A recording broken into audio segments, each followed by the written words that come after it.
Soorappuli YouTube channel. So இன்னைக்கு என்ன பார்க்க போகிறோன்னா, நம்ம போன கிளாஸோட கண்டினியூஷன் தான் பார்க்க போகிறோம். ஸோ போன கிளாஸில் நான் என்ன சொல்லியிருந்தேன், அந்த கிரிட்டிக்கல் ரேடியஸ்னால் என்ன, அதை கொஞ்சம் டீட்டெயிலாக சொல்லியிருக்கேன் அப்படின்னு சொல்லியிருந்தேன். ப்ளஸ் வந்து ஃபின்ஸை பற்றி இன்னைக்கு ஃபுல்லாக பார்த்துருவோம். ஃபின்ஸில் வந்து உங்களுக்கு ஃபுல் எக்ஸ்ப்ளனேஷன் கொடுக்க போகிறதில்ல, அது ஃபின்ஸோட கான்செப்ட் என்னன்னு சொல்ல போகிறேன், ஒரு சில ஃபார்முலாஸை உங்களை மகப் பண்ண சொல்ல போகிறேன். ஸோ நம்ம கம்ப்ளீட்டாக வந்து எக்ஸாம் பாயிண்ட் ஆஃப் வியூவில் தான் நான் கிளாஸ் எடுத்துகிட்டு போக போகிறோம். எல்லா இடத்துலையும் உங்களுக்கு வந்து உங்களுக்கு வதன்ட்டு எக்ஸ்ப்ளனேஷன் கொடுத்துருப்பாங்க. ஸோ எங்கேருந்து எக்ஸாம் பாயிண்ட் ஆஃப் வியூ, எங்கேருந்து கொஸ்டின்ஸ் வரும் அப்படின்றது உங்களுக்கு இருக்காது. ஸோ இந்த வீடியோவில் இந்த சூரப்புலி யூடியூப் சேனல் ஆரம்பிச்சது எக்ஸாம் பாயிண்ட் ஆஃப் வியூவில் நம்ம எப்படி அப்ரோச் பண்ணுறது அது மாதிரி படிக்கிறது தான். இங்கே எல்லா வீடியோவும் அதே மாதிரி இருக்கும். ஸோ நம்ம டாபிக் உள்ள போயிடலாம். ஸோ ஃபஸ்ட்டு நான் கிரிட்டிக்கல் திக்னஸ் அப்படின்னா என்ன, கிரிட்டிக்கல் இன்சுலேஷன் அப்படின்னா என்ன அப்படின்றது சொல்லிடுறேன். இங்கே கிராஃப் பார்த்தீங்கன்னா உங்களுக்கு தெரியும். லைக் எப்படின்னா ஒரு பீக் வரைக்கும் போயிருக்கும், அதை போயிட்டு அதுக்கப்புறமா இந்த பீக் இங்கேருந்து இது வரைக்கும் போயிட்டு அதுக்கப்புறமா இறங்கிடுதுல. அப்படின்னா என்ன அர்த்தம்னா, நம்ம இன்சுலேஷனுக்கு வந்து இப்போ ஒரு பைப் இருக்குது. இப்போ நீங்கள் நார்மலாக எல்லா இடத்துலையும் பார்த்துருப்போங்க, இந்த ரிஃபைனரிஸு அதுக்கப்புறம் இந்த பவர் பிளான்ட்டு அதுலலாம் வந்து பைப்ஸ்லாம் இருக்கும். அந்த பைப்ஸ் இன்சுலேஷன் போட்டிருப்பாங்க. அந்த இன்சுலேஷன் வந்து எதில் போடுவாங்கன்னா கிளாஸ் உள் போடுவாங்க. நான் போன கிளாஸ் வீடியோ பார்த்துருந்தீங்கன்னா உங்களுக்கு தெரியும், இன்சுலேஷனில் எது ரொம்ப நல்லதுன்னு கேட்டதுக்கு கிளாஸ்ன்னு சொல்லிடுவோம். ஏன்னா அதோட கண்டக்டிவிட்டி ரேட் என்னன்றது உங்களுக்கு அது வந்து ரொம்ப லோவாக இருக்கும். நீங்கள் போன கிளாஸ் வீடியோ பார்க்கணுன்னா அதை ஃபஸ்ட்டு 2 வீடியோ பார்த்துட்டு இருக்குவாங்க, அப்போ தான் உங்களுக்கு இன்னும் புரியும் என்னன்றது. சரிங்களா? சரி, இன்சுலேஷன் போடும்போது என்ன ஆகுதுன்னா, இதுதான் இந்த பைப் ரேடியஸு, இதுதான் இந்த பைப் ரேடியஸு. பட் ஆனால் நான் இன்சுலேஷன் போடணும், எவ்வளோ தூரம் போடுறது அப்படின்றது எனக்கு தெரியாது. இப்போ நீங்கள் ஒரு ஃபஸ்ட்டு ஒரு திக்னஸ் ஏற்றிக்கிட்டே போனீங்கன்னு வச்சிங்களேன், ஒரு பாயிண்ட் வரைக்கும் அது வந்து என்ன ஆகும், ஹீட் ட்ரான்ஸ்ஃபர் வந்து பயங்கரமாக நடக்கும் இது வரைக்கும். ஸோ இதுக்கு மேலே நான் இன்சுலேஷன் போட்டேன்னா அதுனா வந்து ஹீட்டை வந்து அப்படியே ரெசிஸ்ட் பண்ணுறோம். ரெசிஸ்ட் பண்ணுறோன்னா அது கம்மியாகிடும், ட்ரான்ஸ்ஃபர் ரேட் வந்து கொஞ்சம் கம்மியாகிடும். ஒரு பீக்கு தொட்டுட்டு அதுக்கு மேலே இன்சுலேஷன் போட தான் அதோட வெயிட்டே காமிக்கும். வெயிட்னா அதோட பவரை காமிக்கிறது, இன்சுலேஷனோட பவர். ஸோ வந்து அது ஹீட்டை வந்து ட்ரான்ஸ்ஃபர் வந்து கொஞ்சம் கம்மி பண்ணும். எப்போது அதை கிரிட்டிக்கல் பாயிண்ட்டுக்கு அப்புறமா நம்ம போடுற ஒவ்வொரு இன்சுலேஷன். ஸோ அதை தான் வந்து கியூமேக்ஸாக இங்கே டினோட் பண்ணிருப்பேன். உங்களுக்கு இங்கே கூட தெளிவாக எக்ஸ்ப்ளனேஷன் கொடுத்துருப்பேன், இது ஆல்ரெடி படிச்சு பாருங்க. Proper thermal insulation, the outer radius of the sphere and the cylinder should be greater than the critical radius. கரெக்டாக நான் சொன்னது அது. Because up to RC heat transfer is maximum and only after that Q is decreasing. So எக்ஸாமில் என்ன கேட்பாங்கன்னா, டேரெக்டாக இந்த questions கேட்பாங்க. For சிலிண்டருக்கு கிரிட்டிக்கல் அந்த ரேடியஸ்னு எதுனான்னு கேட்பாங்க. So K0 by H0. அதே மாதிரி ஸ்பியருக்கு 2K0 by H0. இதுதான் நீங்கள் தெரிஞ்சுக்கணும். K0ன்றது உங்களுக்கு தெரியும், thermal conductivity of outer layer. H0ன்னு தெரியும், heat transfer of coefficient of outer surface of a fluid. சரிங்களா? ஸோ இது மாதிரி கொஸ்டின்ஸ் கேட்பாங்க. நெக்ஸ்ட் எப்படி கொஸ்டின் கேட்பாங்கன்னா, இதோட டைரக்ட் அப்ளிகேஷன். ஸோ உங்களுக்கு ப்ராப்ளமேட்டிக்காக கேட்பாங்க. K0 கொடுத்துருப்பாங்க, H0 கொடுத்துருப்பாங்க, கிரிட்டிக்கல் ரேடியஸ் என்னன்றது கேட்பாங்க. ஸோ அது மாதிரி கொஸ்டின்ஸ்லாம் கேட்பாங்க. நம்ம கொஸ்டின் செக்ஷனை இது மாதிரி தியரிட்டிக்கல் கிளாஸ் ஃபுல்லாக முடிச்சுட்டு அதுக்கப்புறம் ஃபுல்லாக நம்ம கொஸ்டின்ஸ் பார்க்கலாம். அது உங்களுக்கு இன்னும் பெட்டராக புரியாமல் போகும். ஸோ இங்கேருந்து இந்த பாயிண்ட்லேருந்து கேட்பாங்க, இது பார்த்துக்கோங்க. அதே தான் இங்கே ஃபார் சிலிண்டர் இதை தான் நான் கொடுத்துருப்பேன். அது எப்படி வந்துச்சு அப்படின்றதுக்கு இங்கே எக்ஸ்ப்ளனேஷன் இருக்கும். இது நம்மளுக்கு அந்தளவுக்கு தேவையில்லை, ஃபார்முலா மட்டும் ஞாபகம் வச்சுக்கோங்க. ஓகேங்களா? இதுதான் நான் கொடுத்துருப்பேன். நீங்கள் இல்லை எக்ஸ்ப்ளனேஷனே தெரியணும்னா இது ஸ்லோவாக நீங்கள் பாஸ் பண்ணி பார்த்துக்கோங்க என்னன்ட்டு. ஸோ அதே மாதிரி ஃபின்ஸ், நம்ம ஃபின்ஸ் டாபிக்குள்ளே போயிடலாம். இப்போ ஃபின்ஸ்னால் என்ன அப்படின்றது ஃபஸ்ட்டு உங்களுக்கு தெரிஞ்சுக்கணும். ஃபின்ஸ் எங்கே யூஸ் பண்ணுவாங்க, ஃபஸ்ட்டு ஏன் ஃபின்ஸ் அப்படின்றது தெரியணும். ஃபஸ்ட்டு ஒரு எக்ஸ்டெண்டட் சர்ஃபேஸ் இருந்துச்சுன்னு வச்சிங்களேன், அது என்ன பண்ணோன்னா ஒரு எஃபெக்டிவாக வந்து ஹீட் ட்ரான்ஸ்ஃபர் நடத்துறதுக்கு யூஸ் ஆகும். ஃபார் எக்ஸாம்பிள் நீங்கள் பைக் ஓட்டுருங்க, பைக் ஓட்டும் போது உங்கள் என்ஜின் பார்க்குறங்க இல்லைங்களா. இப்போ என்ஜின் வந்து எப்படி இருக்குன்னா, ஃபின்ஸ்லாம் வந்து சொல்லி வச்ச மாதிரி இருக்கும். கரெக்டாக எதுக்குன்னே நமக்கும் நிறைய பேருக்கு தெரிஞ்சிருக்காது. கேஸ் இருக்கும், என்ஜின் இருக்கும், என்ஜினை சுற்றி கம்பியாக இருக்குமே, அது எதுக்கு அப்படின்றதுக்குன்னா ரீசன் வந்து அது பேர் தான் ஃபின்ஸ். அது என்ன பண்ணோம், அந்த ஃபின்ஸ் இருக்கிறதுனால ஹீட் ட்ரான்ஸ்ஃபரை வந்து கொஞ்சம் அதிகப்படுத்தி உங்களுக்கு வந்து என்ஜினை வந்து கூலிங் பண்ணுறதுக்காக அது வைக்கிறது. அது வந்து ஏர் கூலர் மாதிரி, ஏர் டைப் ஆஃப் கூலர். சரிங்களா? இப்போ அதே மாதிரி கார்லாம் பார்த்தீங்கன்னா உங்களுக்கு வந்து என்ன இருக்குன்னா, அந்த ரேடியேட்டர் ஆயில் போட்டு லூப்ரிகேஷன் அது வந்து கொஞ்சம் ஃப்ளூயிட் யூஸ் பண்ணி பண்ணுவாங்க. ஃபின்ஸ் வேற எங்கெங்களை யூஸ் பண்ணுறாங்க அப்படின்னு பார்த்தீங்கன்னா, இந்த நீங்கள் ரோட்டில் வந்து போகும்போது இந்த டிரான்ஸ்ஃபார்மர்லாம் பார்த்துருக்கோங்க, அதுக்கு முன்னாடி சப்பையாக கம்பியெலாம் வச்சுருப்பாங்க. முன்னாடி பலகையாக இருக்கும், ஒரு 6-7 கம்பி.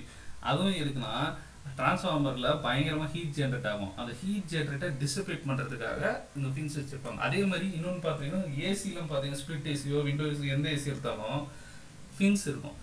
ஃபின்ஸ் எப்படி இருக்கும்னா மெலிசா இருக்கும். நீங்கள் க்ளீன் பண்ணும்போது அவுத்துட்டு பார்த்தீங்கன்னா தெரியும், மெலிசா இருக்கும், ரொம்ப க்ளோஸ்லி பேக்டாக கேட்கும். இப்போ நான் சொன்னது எல்லாமே எக்ஸாம் பாயிண்ட் ஆஃப் கொஸ்டின்ஸ் தான். ஸோ ஃபின்ஸ் வந்து எப்படி இருக்குன்றது கேட்பாங்க, ஃபின்ஸோட அப்ளிகேஷன் எங்கே இருக்குதுன்னு கேட்டிருப்பாங்க.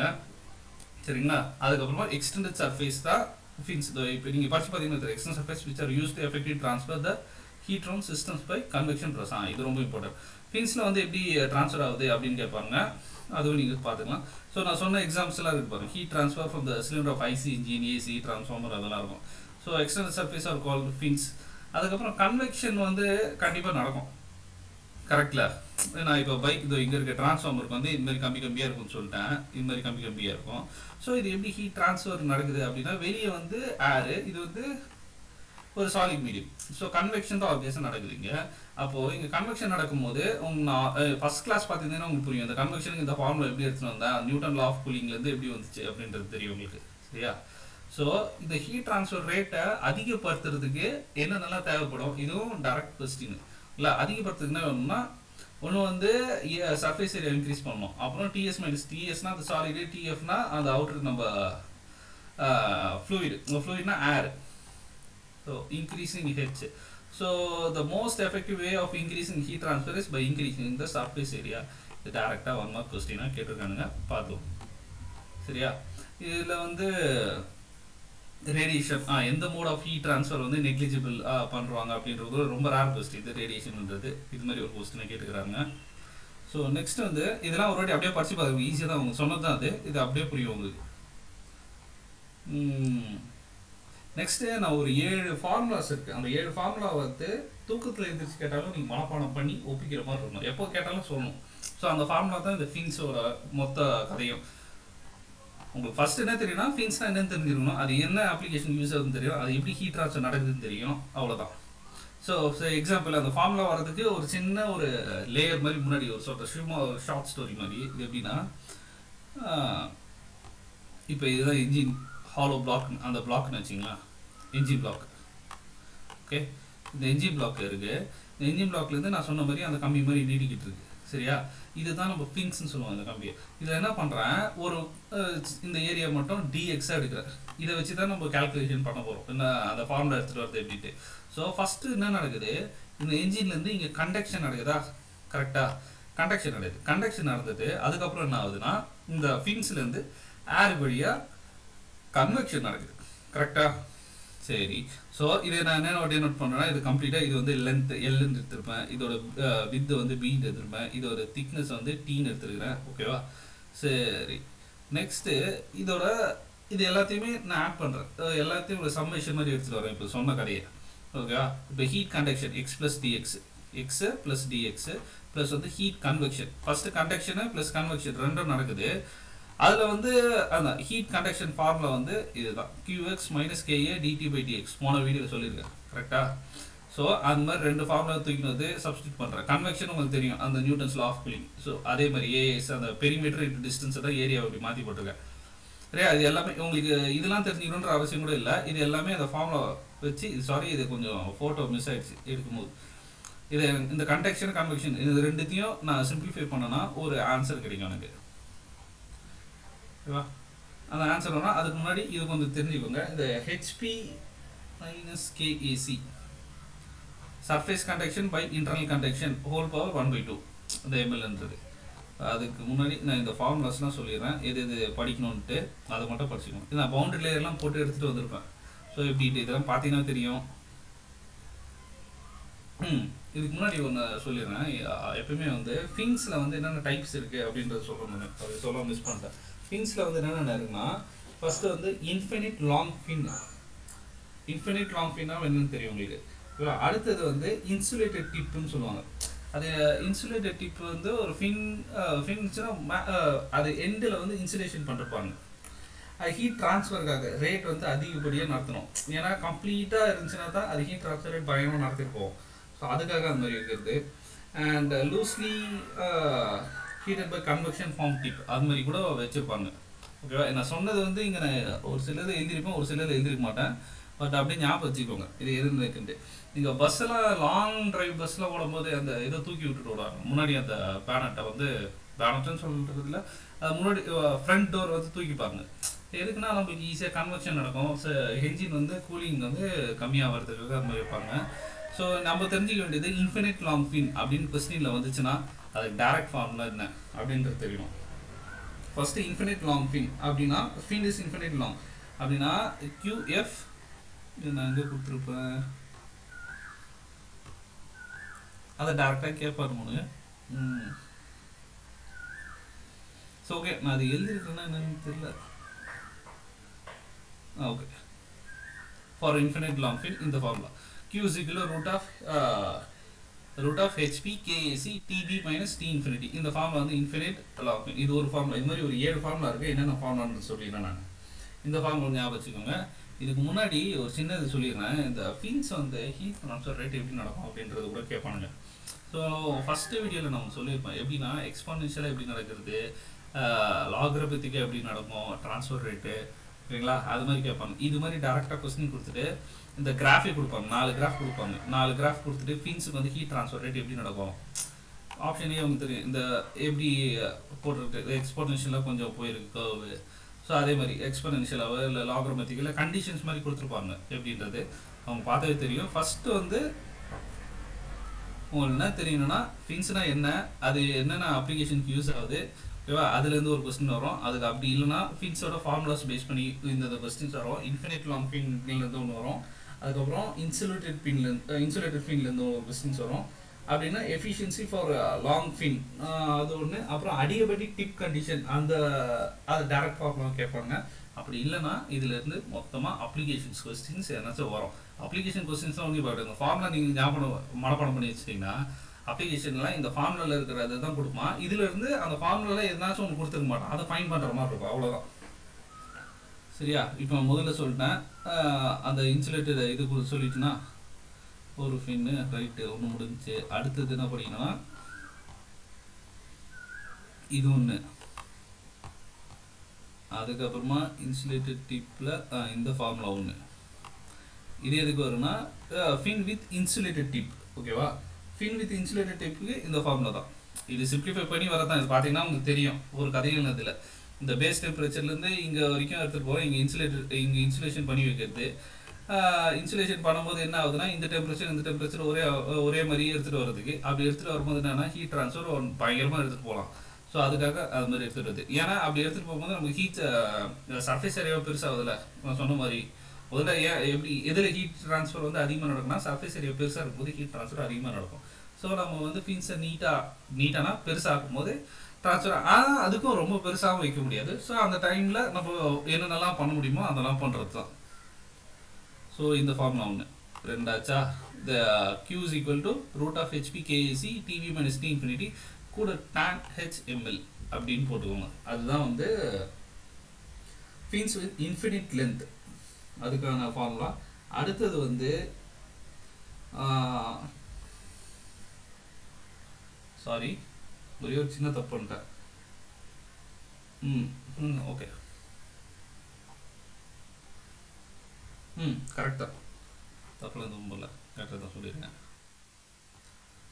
நெக்ஸ்ட் வந்து எஃபிஷியன்சி இதுலேருந்து கேட்பாங்க.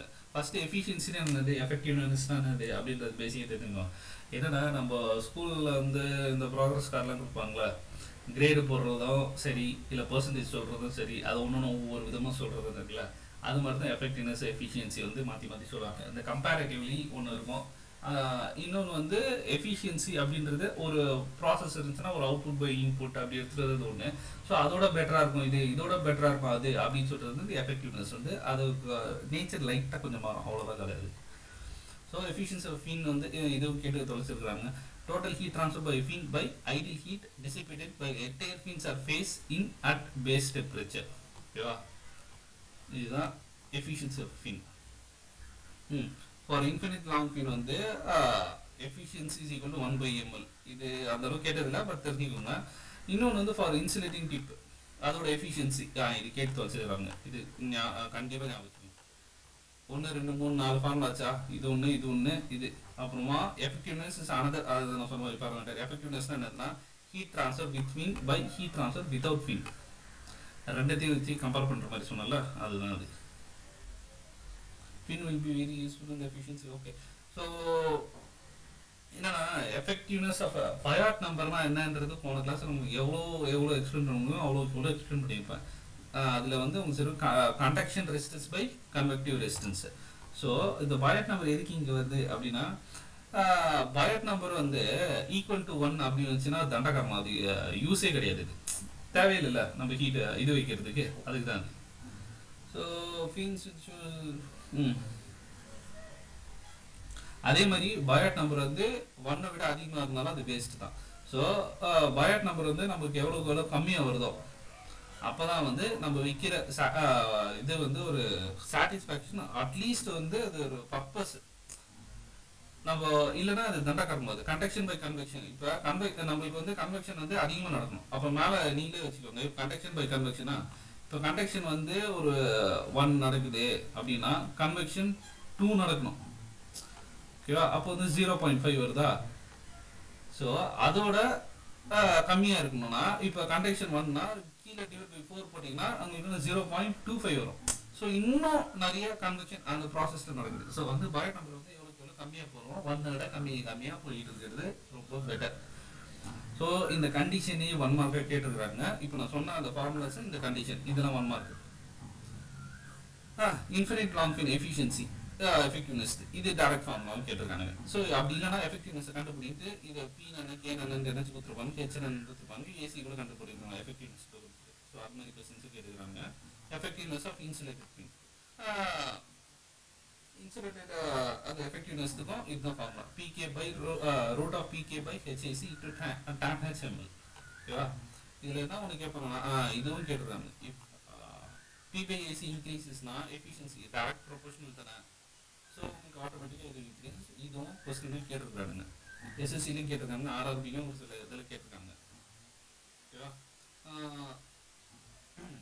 இந்த கொஸ்டினும் கேட்டிருக்காங்க. எப்படின்னா பின்ஸ் வந்து எப்படி ப்ரிஃபர் பண்ணுறதா இனிஷியலாக சொன்னோம். பின்ஸ் எப்படி ப்ரிஃபர் பண்ணுறதுனா அது தின்னாக இருக்கணும், க்ளோஸ்லி ஸ்பேஸ்டாக இருக்கணும். நீங்கள் அப்படியே ஞாபகம் வச்சுக்கணும். ஏசி கழட்டும் போது எப்படி இருக்கும், மெய்ஸாக இருக்கும், க்ளோஸ்லி ஸ்பேஸ்டாக இருக்கும். அது ஞாபகம் வச்சுக்கோங்க. அடுத்தது எஃபிஷியன்சி ஆஃப் ஃபின்னா என்ன, இதுவும் டைரக்ட் கொஸ்டின்ஸ் அப்படியே கேட்கலாம். ஓகேவா? பாக்ஸ் போடுறது தான் ரொம்ப ரொம்ப இம்பார்ட்டன்ட். எஃபெக்டிவ்னஸ் ஆஃப் ஃபின்னா efficiency of fin into surface area of fin by C of area of fin. Okay, இது முடிஞ்சு. இதெல்லாம் ஒரு வாட்டி அப்படியே படிச்சு பார்த்தீங்கன்னா புரியும் என்ன கொடுத்துருக்கேன் அப்படின்றது. ஸோ அவ்வளோதான். இல்லை ஃபின்ஸில் வந்து மேக்ஸிமம் இந்த கொஸ்டின்ஸாக கேட்க முடியும், வேறு எதுவும் கேட்கவே முடியாது. அப்படி கேட்டால் மீறி கேட்டால் அப்ளிகேஷன் கொஸ்டின்ஸ் கேட்பாங்க. இப்போ அப்ளிகேஷன் கொஸ்டின்ஸ் எப்போ பார்ப்போம்னா இந்த நம்ம 5 கிளாஸில் எப்படின்னாச்சும் மேக்ஸிமம் இந்த ஹீட் மாஸ் ட்ரான்ஸ்ஃபர் முடிச்சுட்டு அடுத்த கிளாஸில் ஒரு கொஸ்டினுக்கு ஏற்ற மாதிரி அந்த ஒரு கண்டக்டுக்கு ஏற்ற மாதிரி கொஸ்டின்ஸு ப்ளஸ் ஆன்சர்ஸை நம்ம டிஸ்கஸ் பண்ணும்போது திருப்பியும் அதில் விட்டு போன கான்செப்ட்ஸ்லாம் நான் சொல்லி முடிச்சிடறேன். ஓகேங்களா? ஓகே. ஸோ உங்களுக்கு ஏதாச்சும் டவுட்டு ஏதாச்சும் இருந்துச்சா கமெண்ட்டில் சொல்லுங்கள். தென் உங்களுக்கு வேறு ஏதாச்சும் நோட்ஸோ இல்லை பர்சனலாக ஏதாச்சும் கேட்கணும் அப்படின்னா அந்த மெயில் ஐடிக்கு காண்டாக்ட் பண்ணுங்கள். சரிங்களா? ஸோ சப்ஸ்கிரைபும் பிடிச்சிருந்தா சப்ஸ்கிரைப் பண்ணுங்கள், உங்கள் ஃப்ரெண்ட்ஸ் கூட ஷேர் பண்ணுங்கள். Okay, thank you so much.